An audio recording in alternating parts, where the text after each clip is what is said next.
Our last speaker today is a gentleman who has been on the stage with us time after time after time over the years. He has helped us in every single imaginable way. And when there are times when we've called on Congress to take a really tough vote, we know he's going to be standing there doing what we want 99% of the time.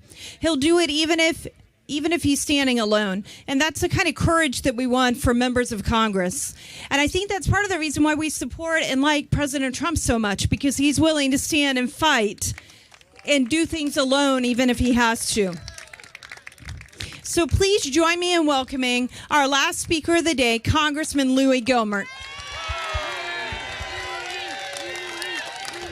Thank you.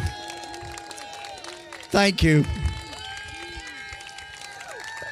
Y'all are so kind. But having listened to a guy I love, Mark Levin, I feel like all that's left now after that sermon is come up and do the benediction, maybe take a collection, but do the benediction.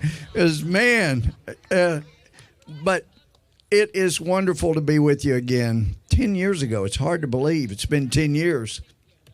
And after all the things that have been thrown in the way of the Tea Parties and all the lies that have been told about the Tea Parties over the year, you've made a difference.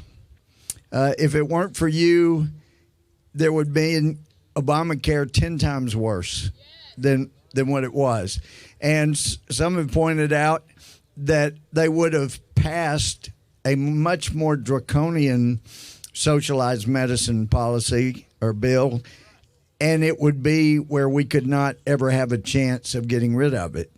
We should have gotten rid of it. We had our chances, but we've got some Republicans that need a little boost in the backbone area. And anyway, but I'm encouraged. We've seen some people come into Congress, the two that just took the oath of office this week. Very encouraging. That's really encouraging. Dan Bishop, Greg Murphy, I think those guys will be a great addition. But let me tell you, I just rushed over from a judiciary hearing that was in progress when I left, but and we got to hear from some really interesting Americans. You may have heard of some of them. Reverend Al Sharpton, he was testifying, but you know what?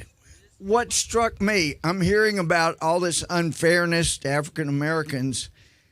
And what I thought about, it took me back to my days as a judge when I had a gang leader who was convicted of murder. He wisely took his lawyer's advice and did not testify. But after he was convicted on the sentencing phase, he gets up there and says, and I had it as judge to make sure he understood his rights. He didn't have to testify, but if he testified, he's subject to cross-examination. And he made very clear he was going to testify for one reason. He told the jury, I could not sit still. This whole trial, I sat there while all these witnesses trashed my gang and said, it was really tragic, y'all. He says, look, and he was really emotional about it. I don't know who my father was. My mother was never around. And he got emotional. He said, my gang is the only family I've ever had. And I couldn't sit there and not say something in defense of my gang that I love. Well, they had just helped him kill a guy, but they were his family. And I couldn't help but wonder if he had known his father, if he'd been part of his life, if his mother was around for him, either one or both. I just couldn't help but think he wouldn't have been in my court being sentenced to life in prison. So it was John Adams, 1797, our second president. He had taken over from Washington, and he said, this Constitution was intended for a moral and religious people. It's wholly inadequate for the government of any other.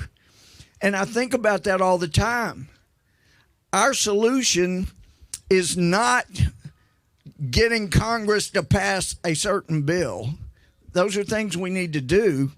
And I tell friends that go, you guys, you take August for a month of vacation. I'm going, you don't want us in session every day. Every day, no matter who's in charge, we're passing new bills. And most of them affect your liberty. You don't need that. We'd be better off to do like Texas. They have a legislature meet 5 months every other year, and they're done. Now, that you'd be better off, you know. So, anyway, it's an honor to even be anywhere, anytime. Mark and Julie Levin are here. I just love these guys. They care so deeply.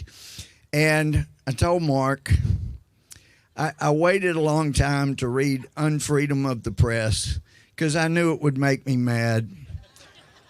And I was already angry enough, you know, just working up here. But I would encourage you, if you haven't read it, having read it now, I learned a lot. I knew a lot going into reading that book. I read a lot. And I'm telling you, there are things in there you need to know, and you will be a better citizen. But I still contend Liberty and Tyranny ought to be a textbook for every elementary school, every junior high, every high school in America. If it were, then we wouldn't have any more thing to worry about. And these billionaires that are giving money to turn us socialists, they need to learn real history. They don't know. Now, they know that if you become socialist, progressivist, communist, they know this much. There is a very thin veneer of a ruling class. And then there, like Mark said, there's no middle class. And then you have everybody else. And I didn't talk about this when Mueller was doing his investigation, but I was an exchange student at the Soviet Union during my college years for a whole summer. Now you know why I didn't want to bring that up during the Mueller investigation. But and I did have 2 years of Russian. You know, can't remember much now. But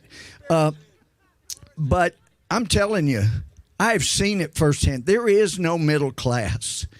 And you don't want that kind of socialized medicine. And I've seen us since these decades since, we've been moving in that direction. But the billionaires don't understand. They keep giving millions and millions to turn us socialists. They think they're going to be part of that tiny little ruling class where all the rest of us are minions.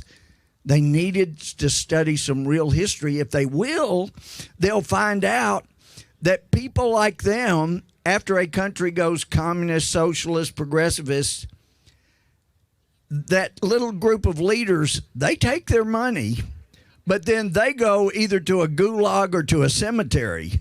They don't get to be part of the ruling class. They think they're going to be above all that. Oh, no. Oh, no.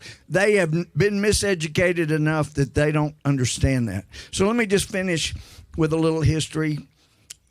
I majored in it in college because I knew I was going to the Army, and so I majored in what I loved. And University of Oklahoma, of all places, used to have a history professor, Rufus Fears. I was around him a good bit. He spoke a lot for heritage events. And I love to get around, sit down, just him and me, and talk history. He told me that, you know, and I knew some of this, but their son Willie in 1861 got sick and died. And he said Lincoln thought God was punishing him. I'm not saying I believe this, but that Lincoln believed God was punishing him. And like Mark alluded to, there's so much misinformation about Lincoln nowadays. But he knew that a guy that looked like him and sounded like him could never get elected president unless God was in it. And he knew God had a purpose for him, and it was to end slavery. And so he gets elected, and he was going to try to get rid of slavery as quick as possible. But then you've got all these states already seceding. So he thinks, okay, I'll hold the country together. And once the Union is still intact, then I will end slavery. And he felt like, I don't believe this, but he believed that God killed Willie to punish Lincoln for not doing what he knew he was put in office to do. So he's struggling with that. He goes into deep, dark depression. And then he's asked to come commemorate the fields at Gettysburg. And, of course, y'all all know, the senator spoke for 2 hours and he spoke for about 2 minutes. And he didn't. Bill O'Reilly has a great book on killing Lincoln, but there are two places he says Lincoln was a great speaker. He wasn't a great speaker. He was a great speech writer, and he was a great storyteller. But he kind of had a high-pitched voice. It wasn't that easy. He didn't go very far. So anyway, Lincoln is depressed and stays depressed. He starts talking to a preacher privately at the White House. And Mary had all kinds of emotional problems, and she, spouses sometimes know how to dig the knife right where to put it. And she knew Lincoln's weak spots, and she was constantly chastising him. So his favorite, Todd, gets sick. And it's similar to what Willie had, just like a little cold or something. They bring in the same doctor, and the doctor sees him. And don't know what the words were, but whatever he said about Willie, something like, "Oh, he'll be fine," he used the exact same words about Todd. And so Mary starts freaking out, "Oh my gosh, he's going to die now, and it's all your fault. You're going off to God knows where." He's going to Gettysburg, and he knows there are over 50,000 casualties there, and it's weighing heavy on him. And now you're going off, and you don't even care, and he's going to die, and he's going to be your fault, just like Willie was. He gets on the train. Now, there was one person said, "Oh, he stayed in the dining car and told jokes." No, everybody else said he sat there and was very solemn. He was. But Rufus didn't tell me this. I'd read this.